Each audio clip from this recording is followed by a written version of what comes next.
imamo doktorico Branko Mozetič-Vodopivec, VD dekanje Visoke šole za vinogradništvo in vinarstvo in strokovno sodelavko Niko Gregorič. Lepo pozdravljeni.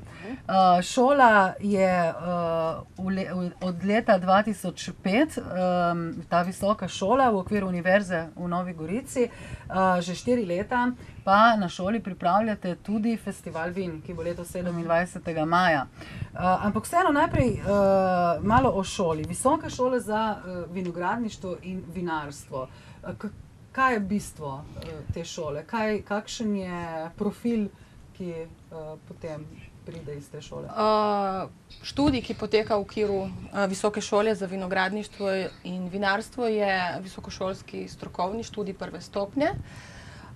In v okviru tega študija izobražujemo strokovnjake, ki so sposobni delovati tako na področju vinogradništva, vinarstva in kot tudi trženja vina. Kot edina taka visokošolska inštitucija v Sloveniji ponujemo vse 3 aspekte, ki so potrebni oziroma nujni, da pač dajo celostnega strokovnjaka, ki je sposoben delovati samostojno na tem področju. Tako. Pravite prve stopnje, to pomeni, da je to po bolonjskem sistemu? Po bolonjskem sistemu, ja. 3-letni študij, potreka 3 leta in v okviru teh 3 let, prvih 2 letih naši študentje pridobijo ta osnovna naravoslovna znanja in že recimo tudi poglobljena strokovna znanja z področja vinogradništva in vinarstva in trženja vina, in v 3. letniku pa lahko z izbirnimi predmeti se usmerijo v vinogradniško smer ali pa vinarstvo, ali pa tudi zberejo recimo predmete iz skupine splošnih izbirnih predmetov, ali pa recimo se odločijo, da izberejo par predmetov na kakšnih drugih študijih na Univerzi v Novi Gorici ali pa tudi kje drugje. Od leta 2005 je že šola, torej nekaj jih je že končalo. Kakšna je zaposljivost? Zaposljivost je dobra. Zaenkrat imamo 4 diplomante in prva diplomantka je naša Nika. Nekoč tudi vinska kraljica, Vipavska. Drži, ja. In ostali so tudi zaposleni v stroki, eden pa se je odločil, da nadaljuje študij. Predstavili bomo festival vin 27. maja, se bo to dogajalo. Še to moram vprašati, kje ima šola sedež? V Ajdovščini, to je univerzitetno središče. Ajdovščina, to je ena izmed enot Univerze v Novi Gorici. Tako da tam poteka tudi študij, predavanja, vaje in recimo terenske vaje imamo po okolici oziroma peljemo študente tudi po Sloveniji, kakšenkrat jih peljemo tudi na kakšen sejem v tujino. Imamo pa tudi od začetka leta 2010 smo prejeli v zakup posestvo v bližnjih Mančah in Ložah in tam poteka tudi pedagoški proces poleg raziskovalnega, recimo, ker ta festival vina je poteka v okviru praktičnega usposabljanja, ker mi pač radi poudarimo oziroma naša velika prednost tega študija, da je praktično naravnan. To pomeni, da teorijo v predavalnicah stalno nadgrajujemo z laboratorijskim delom in tudi z praktičnim delom v okviru terenskih vaj in tudi z organiziranim delom pri raznih pogodbenikih. In v okviru tega praktičnega usposabljanja poteka tudi ta študentski festival vina, ker je pomembno, da naši študentje pridobivajo izkušnje z področja promocije oziroma predstavljanja vina uporabnikom. In v okviru tega smo se odločili že pred 4 leti, smo začeli, da zadnji petek v maju organiziramo to in povabimo naše študente, ker lahko predstavljajo svoje vino ali pa če svojega vina nimajo, da pač predstavljajo vino kakšnega vinarja in sprva smo imeli ta študentski festival, smo povabili zaposlene, zdaj pa postaja odprt tudi za javnost. Kako bo izgledal festival vin? Festival vin bo začel ob 15. uri, zelo konkretno, z delavnicami in sicer na temo osnove senzorike vina, ker se je pojavilo zanimanje predvsem med študenti ostalih smeri na univerzi, sploh kako se vino degustira, kako se k vinu pristopi. Tako da z tega naslova bomo organizirali delavnice v hiši. Ob 16. uri bomo pa imeli eno slavnostni nagovor rektorja, kjer bo tudi simbolično prerezal trak nove blagovne znamke univerzitetnega posestva. In potem spremljajoče aktivnosti bodo podprte še strani sodelovanja, predvsem pri angleškem jeziku. To pomeni, da so naši študentje prvega letnika v okviru njihovega projektnega dela pri angleškem jeziku pripravili na tematiko vinogradništva in vinarstva plakate in rezultati tega dela bodo tudi oni predstavljali tekom celotnega festivala. Pravite, študentje bojo promovirali vino, to jih tudi učite, ne? Seveda. Kako bojo promovirali vino? Kakšno znanje je potrebno za to? Nikoli dovolj, pravimo mi temu, ampak nekje je treba začeti. In ravno iz tega naslova so razstavljavci izključno študentje in je tudi festival za študente obvezen, da se prej ali bolje s tem soočijo. V tem letu smo dodali eno novost in sicer nagrajevali bomo najuspešnejšo predstavitev, tako da to bo en dodaten izziv. Dodatno temo letos sem jim dala Mladi v poklon Sloveniji kot izziv in pozvani so, da na to temo pripravijo predstavitev po lastni izbiri, tako da se pustimo presenetiti, kam bo segla njihova domišljija. Recimo z izkušenj iz preteklih let, kakšne so bile te promocije? Najbrž ni šlo za čisto samo promocijo, pokušino vina, ne? Verjetno študentje pokažejo nekaj novega, nekaj bolj izvirnega mogoče. Sigurno tudi en drugi vtis daje, ko so tam mladi ljudje, tudi obiskovalci so presenečeni in nad znanjem tudi, ki ga imajo pač predstavljavci za tem.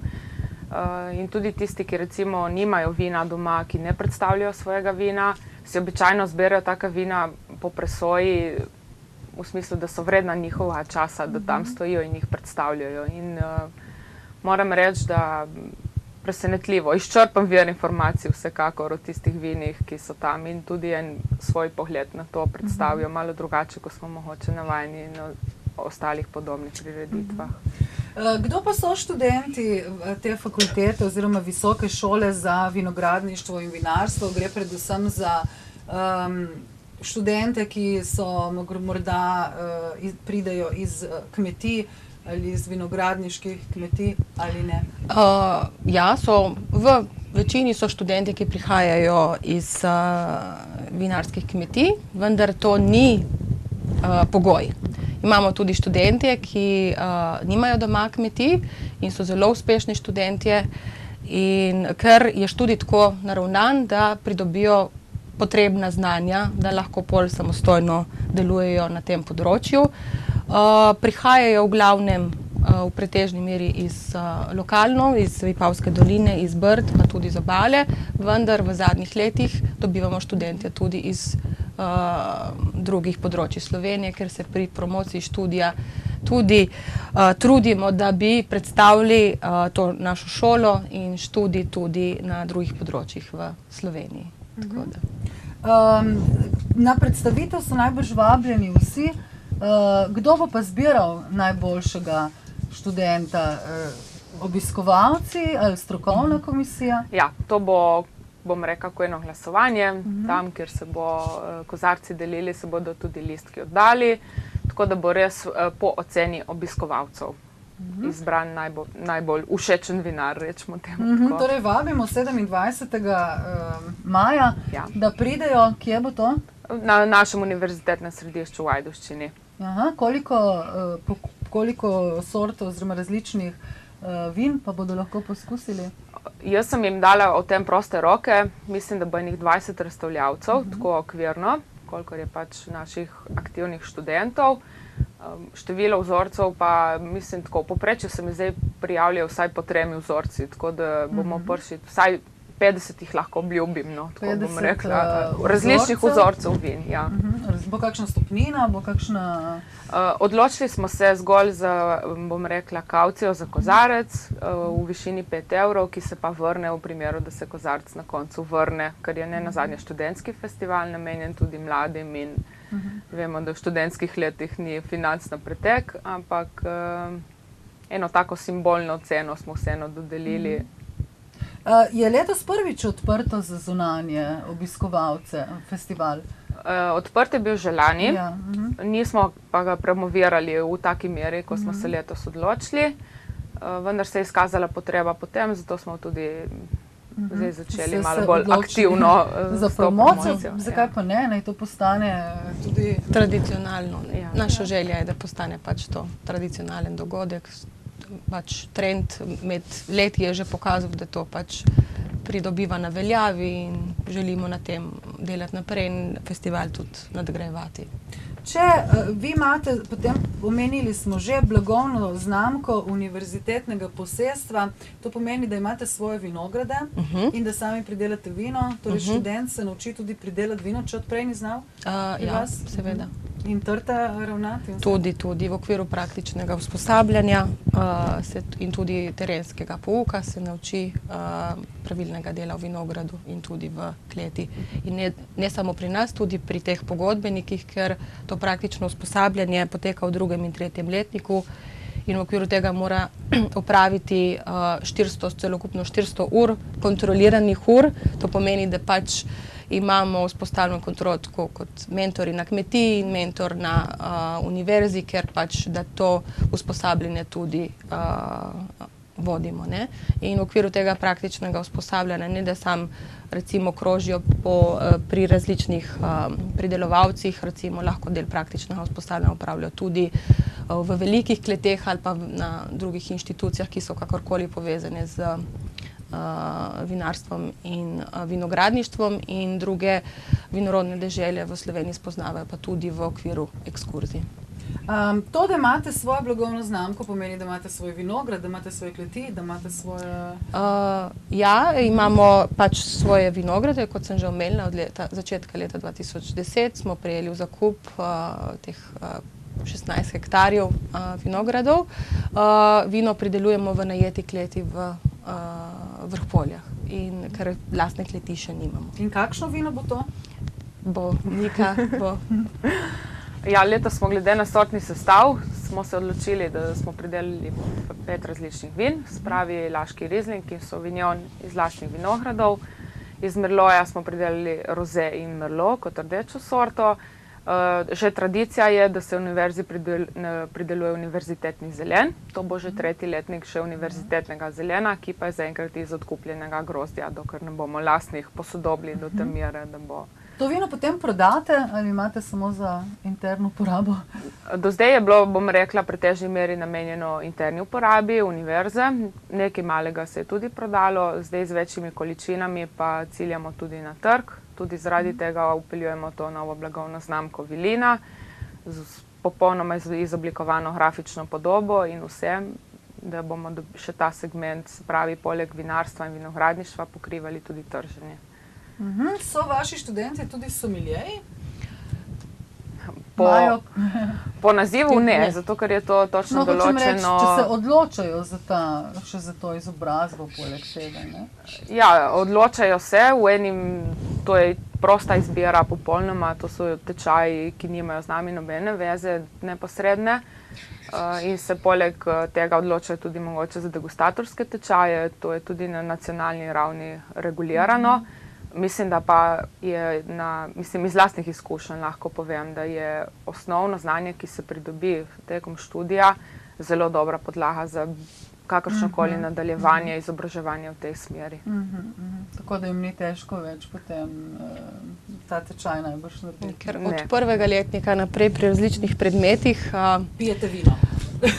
Ne bi rekla tako, ampak se učimo pravilnega degustiranja vina, da pač študentje spoznajo, recimo, kakšne so karakteristike vina, kako se o vinu govori, kakšne so, recimo, različne posebnosti posameznih vinorodnih področij. In kot posebnost bi omenila tudi te šolske degustacije vin, ki jih organiziramo letos vsake 3 tedne in vodimo jih pač sodelavci. Na te degustacije vina povabimo naše študente in v okviru teh degustacij spoznavamo recimo različne sorte, različne pridelave, različna vinorodna področja po Evropi ali pa če pridemo do vzorcev tudi z različnih delov sveta. Tako da In v vsakem letniku imamo v okviru različnih predmetov tudi degustiranja vina in imamo tudi učilnico prav temu namenjeno, tako da naši študenti od prvega letnika naprej dobijo dovolj izkušenj, da potem po koncu se lahko usmerijo v različne smeri. Ne? Tako da mislim, da jim damo dovolj dobro praktično podlago, zato ker na tem področju je pomembno, da teorijo zelo dobro nadgrajujemo s prakso in mislim, da smo v tem zelo dobri. V Sloveniji se proda vedno manj vina, vino ostaja po kleteh, pridela se ga dovolj dobro je. Čemu vi pripisujete, da enostavno Slovenci ne prodamo dovolj vina? Zakaj ostaja? Jaz bi rekla, da bi bilo treba tudi recimo slovenskega potrošnika naučiti, da je slovensko vino tisto, po katerem bi mogli zmeraj bolj segati, da pač tako, kot so recimo razne akcije jejmo slovensko hrano, bi se mogla tudi recimo promocija pomakniti v to smer, da se pač ljudje usmerjajo v slovenska vina, ker so zelo dobra in v nekaterih pogledih tudi recimo boljša kot iz drugih vinorodnih področij in vendar. Pač eno je, da je znanje, recimo s vinarji in vinogradniki morajo svoje znanje stalno nadgrajevati, da pridelajo dobra vina, vendar hkrati izobraževanje potrošnikov je tudi pomembno. Tako da bi mogli delovati v različnih Kaj pa recimo prodaja v tujini? Slovenija je majhna dežela in mislim, da recimo za nastop na drugih trgih bi mogli verjetno še bolj stopiti skupaj zaradi tega, ker drugače bi nam težko uspelo, mislite? Sama promocija, promocijske akcije, to je povezano z velikimi sredstvi in moraš biti kar agresiven, ker ta branža je v svetu tudi zelo razvita in mislim, da če bi skupaj še bolj stopili, da bi bilo lažje potem. Torej 27. maja bomo lahko poizkusili tudi univerzitetno vino? Seveda, to bo, bom rekla, premierna predstavitev tudi univerzitetnega vina z vsemi temi grafičnimi podobami novimi. Tako da smo izkoristili pač ta dogodek, ki se že v hiši itak dogaja in mislim, da to da tudi eno dodano vrednost našemu festivalu. Nenazadnje so vsi, ki bodo tam razstavljali, neposredno povezani tudi z univerzitetnim posestvom in blagovno znamko same univerze. Hvala za obisk v našem studiu. Še enkrat povabilo za naše gledalke in gledalce. Pridite 27. maja, rekli smo o 5. Ob 4. Ja, z delavnicami, ki se delavnicami pač že ob 3, ne? Na delavnice so tudi vabljeni zunanje? Ja, po želji. Kakšne bojo te delavnice, smo že povedali? Na osnovi senzorike, osnove senzorične analize vina, čisto take, bom rekla, z aromami, se bomo poigrali malo z različnimi okusami, raztopinami, s pravilnim prijemom kozarca, če želite temu, in s takimi prav res ena osnova, ki mislim, da je osnova tega izobraževanja potrošnikov. Se pravi, ob 3 na delavnice, najprej, da se nekaj naučimo o vinih in potem pa ob 5 na pokušino vin. Hvala še enkrat za obisk v našem studiu, drage gledalke in gledalci. Mi po premoru pa se vidimo spet v studiu z novim gostom.